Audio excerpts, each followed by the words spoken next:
जय माता की। कैसे हैं आप सब? आप सबका स्वागत है मेरी इस यूट्यूब चैनल पर। आज का जो टॉपिक है वो ये है कि देवी देवता परीक्षा क्यों लेते हैं। जब साधनाएं की जाती हैं तब परीक्षाएं क्यों होती हैं। ये प्रश्न मेरे ही एक शिष्या ने मुझसे पूछा है कि मैं साधना करना चाहती हूँ परंतु मैं परीक्षा नहीं दे सकती, तो मैं इतना सामर्थ्य नहीं रखती हूँ कि मैं परीक्षा दे सकूँ, परंतु मैं साधनाएं करना चाहती हूँ। भगवान परीक्षाएं क्यों लेता है, आप कृपया मुझे ये बताइए। तो उसी के सवाल का जवाब देने के लिए ये आज का वीडियो है।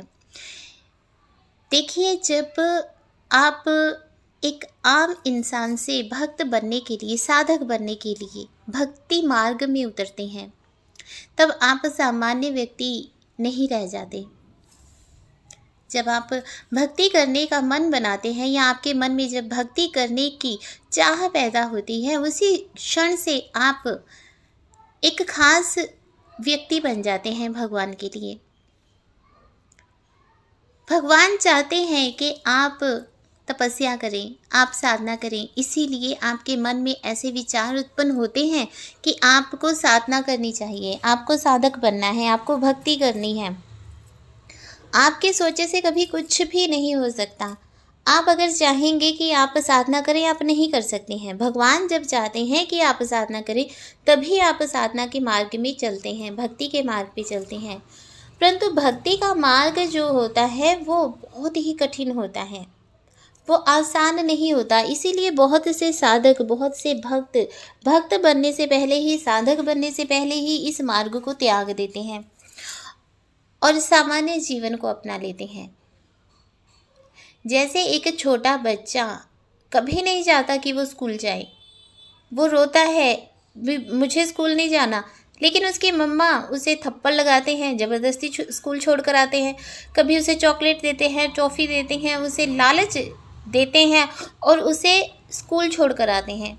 कभी प्यार से, कभी डांट से, स्कूल तो उसको जाना ही पड़ता है।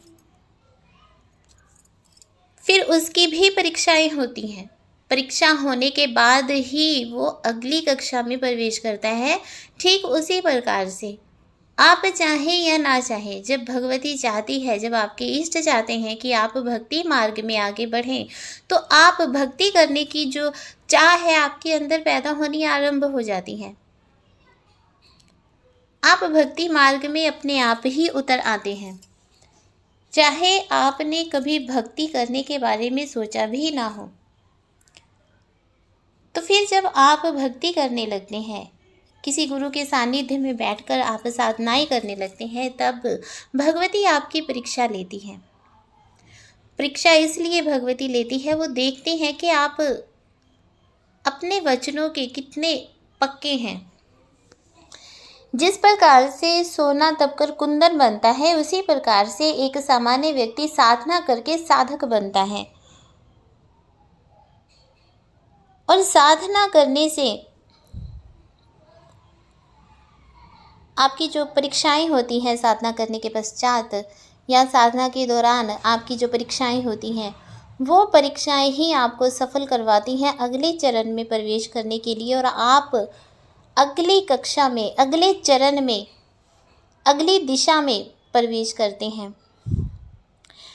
ऐसा कोई भी साधक आज तक नहीं हुआ है, ऐसा कोई भी भक्त आज तक नहीं हुआ है जिसने परीक्षा ना दी हो, बिना परीक्षा के ही वो भक्त बन गया हो। फिर वो चाहे ध्यानु भक्त हो, चाहे प्रहलाद जी हो, चाहे ध्रुव जी हो। ध्रुव जी जो थे वो 5 वर्ष की आयु में जंगल निकल पड़े थे भक्ति करने के लिए, और 5 वर्ष की आयु में ही उन्होंने इतनी कठोर तपस्या की। पहले अंजल त्यागा, कंदमूल, पेड़ों से गिरे हुए पत्ते खाकर उन्होंने भक्ति की। उसके पश्चात उन्होंने पत्ते खाना भी त्याग दिया, और फिर उन्होंने सांस रोककर जब श्री हरि विष्णु की भक्ति की, तब भगवान श्री हरि विष्णु ने उन्हें दर्शन दिए। तो जब ध्यानु भक्त प्रहलाद जी, ध्रुव जी, अगर ये बिना परीक्षा के भगवान को प्राप्त नहीं कर पाए, तो हम जैसे या आप जैसे लोग बिना परीक्षा के कैसे अपनी साधनाओं को सफल कर सकते हैं। साधना का तो अर्थ ही यही है कि अपने आप को साध लेना, अपने आप को इस योग्य बना लेना, अपने आप को भगवान के योग्य बना लेना। आप भक्ति नहीं कर सकते अगर आप बैठ नहीं सकते, है ना। आप 10 मिनट बैठते हैं और थक जाते हैं। आप 10 मिनट बैठते हैं तो आपके मन में कोई ना कोई विचार उत्पन्न हो जाता है। आप थोड़ी देर बैठते हैं तो आपको कहीं खुजली होनी शुरू हो जाती है। आप थोड़ी देर बैठते हैं तो आपको प्यास लग जाती है। आप थोड़ी देर बैठते हैं तो आपको बेचैनी शुरू हो जाती है और आप उठकर खड़े हो जाते हैं। अगर आपको पाठ करते समय बेचैनी नहीं होगी, घबराहट नहीं होगी, आपको एकाएक प्यास नहीं लगेगी, आपको कहीं खुजली नहीं होगी, तो आप अपनी साधना के क्षेत्र में आगे बढ़ ही नहीं पाएंगे। ये तो सबसे ही पहला बिल्कुल ही शुरुआत वाला चरण है। और धीरे धीरे हमारे गुरुजी कहते थे कि ये जो समय 10 मिनट का समय भी व्यक्ति नहीं बिता सकता भक्ति करने के लिए। जब वो बैठता है ना, तो 10 मिनट का समय भी नहीं बिता पाता कि उसको कुछ ना कुछ बेचैनी, घबराहट होनी शुरू हो जाती है। तो यही जो समय है उसका 10 मिनट से 7 घंटे तक जब बन जाता है, तभी वो एक अच्छा भक्त बन पाता है। अब आप बताइए, अगर आप 10 मिनट भी आपको बैठने की आदत नहीं होगी, तो आप 7 घंटे, 5 घंटे, 4 घंटे, 3 घंटे कैसे बैठ सकते हैं। 3 घंटे भी बैठना, 2 घंटे भी बैठना आपके लिए तो बहुत मुश्किल हो जाएगा। तो ये भी परीक्षाएं ही हैं कि आप अगर साधना के लिए बैठे हैं तो आप कितना समय अपनी साधना के लिए दे रहे हैं। अगर आप साधना के लिए बैठकर आंखें बंद करके साधना ही नहीं कर पा रहे हैं, तो फिर आप भक्त भी नहीं बन सकते, क्योंकि ये सबसे पहला चरण है। अगर आप इस चरण को पार करते हैं कि आप बैठकर, जब आप बैठे हो साधना करने के लिए, आपकी आंखें बंद हैं, तो आपको ये बार बार बेचैनी नहीं हो रही कि मैं आंख खोलकर देखूं कितना टाइम हुआ है, मैं आंख खोलकर देखूं दीपक जल रहा है कि नहीं जल रहा। आपको उस चीज़ से भी कोई लेना देना नहीं होना चाहिए। आपने एक बार दीपक जला दिया, बस जला दिया। उसके बाद जब आप बैठ गए अपना पाठ करने के लिए, अपना मंत्र उच्चारण करने के लिए, उसके बाद आपने दीपक की तरफ भी ध्यान नहीं देना वो जल रहा है या ठंडा हो गया, है ना। क्योंकि आपने अगर एक बार दीपक में घी डाल दिया ना, तो इस चीज़ की चिंता आपने नहीं करनी है कि दीपक में कहीं घी तो नहीं ख़त्म हो गया। जितना घी डाला है उतनी देर तो उसने चलना ही चलना है। लेकिन हो सकता है कि आप बिना इस चीज़ की चिंता किए कि दीपक जल रहा है या नहीं जल रहा है, घी तो नहीं कहीं ख़त्म हो गया, बिना इसकी चिंता किए जब आप मंत्र उच्चारण करने के लिए बैठेंगे, तो हो सकता है कि आपकी जो मंत्र उच्चारण करने की जो अवधि है वो बढ़ जाए, समय है जो बढ़ जाए। हो सकता है आप 1 घंटा, 2 घंटे, 3 घंटे आराम से बैठ सके। तो ये परीक्षाएं ही हैं। जब आप अपने मन को कंट्रोल करोगे, अपने वश में करोगे, तो आप आसानी से बैठ सकोगे और आप हर परीक्षा से पास हो सकोगे। तो परीक्षाएं जो हैं वो हमेशा भक्ति में होती ही होती हैं।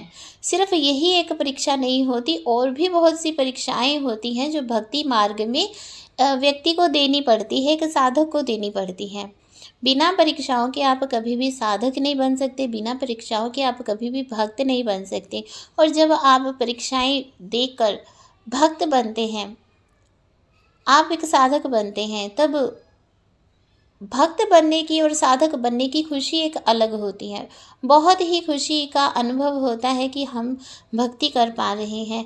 हम मानव होकर भी पशु नहीं है, हम मानव होकर एक अच्छे मानव है, सच्चे मानव हैं, कि हम इंसानी रूपी शरीर में जानवर नहीं है कि जानवरों की तरह खा लिया, पी लिया, बच्चे पैदा कर लिए और सो गए, है ना। हम इंसान हैं, हम भक्ति करने के लिए पैदा हुए हैं। हम अपना सामाजिक जीवन, गृहस्थ जीवन चला रहे हैं, परंतु हम अपना आध्यात्मिक जीवन भी चला रहे हैं, तो यही उत्तम जीवन होता है। अगर आप साधना करते हैं तो आपको परीक्षाओं से घबराना नहीं चाहिए। आपको अपने गुरु पर पूर्ण विश्वास होना चाहिए और आपको भक्ति मार्ग में आगे बढ़ना चाहिए। तो ये था आज का टॉपिक। आशा